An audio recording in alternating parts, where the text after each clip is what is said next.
Welcome to your Farm and Home Show. My name is Joanna Coles, and today we're visiting with Megan Treadway. She's with the Kentucky State University Extension Team, the Area Family and Consumer Science Agent. Apples is probably one of my favorite fall treats, and Mine too. they're so good, right? This time of year, they're local, but there's a way that we can extend that through dehydrating.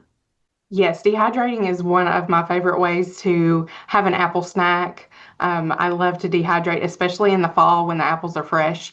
And it's really one of the simplest ways to preserve your food, just to remove that water content that bacteria, molds, and enzymes need to survive. And that makes your apples shelf stable for a long time.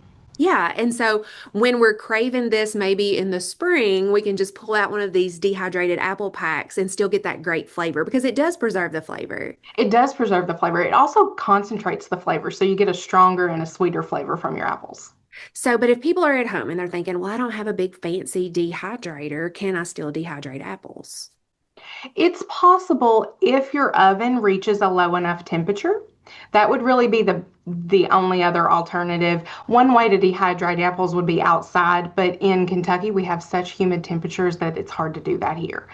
So if your oven can reach a temperature of around 140, 130 degrees, then you could dehydrate apples. Just remember that you're using a lot of energy that way because it requires several hours to dry those apples. So really purchasing an electric dehydrator is really your more cost-effective way to dehydrate foods.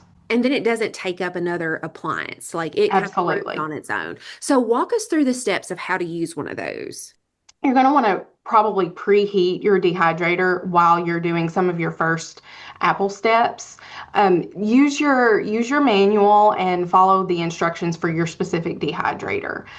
Just choose some apples that are firm and tart. Those are going to be your best flavors and your best texture for dehydrating. I like Granny Smith, Honeycrisp, Pink Lady. Those are my favorites. Just be sure that they're good quality, freshly picked, because that's how you want to preserve them. You want to preserve them at the quality that they are the best. We're gonna wash, core, and peel the apple slices into 1/4, 1/2 inch slices. I really like to use a combination peeler, core, slicer that will slice all of your apple pieces in even thickness slices so that uniformity helps them dry more evenly. The thicker slice is going to take a little longer and probably not be as good. We like those thin slices that almost melt in your mouth. Those are really good. As you're doing that first step, you want to pre-treat your apples just in a bowl of water with ascorbic acid. That's vitamin C powder is all that is, and that prevents your apples from browning or discoloring while you're dehydrating them. And while you're peeling the rest of your apples, it's good to go on and stick them in that bowl of water. That ascorbic acid can also help them retain some of their vitamin C that they naturally have, and I love that aspect of it too. So after you've got all of your apples peeled and soaked, you want to drain them well and place them on a single layer on each of the trays in your dehydrator and dry them for around 4 to 6 hours at 130 to 135 degrees. So you can kind of let them go after you get started. Even though it takes a long time, you can walk away from that dehydrator. I like to go back and rotate my trays every hour or so, just so there's not one single tray that is absorbing all of the heat from the heat unit. You want to cool them first.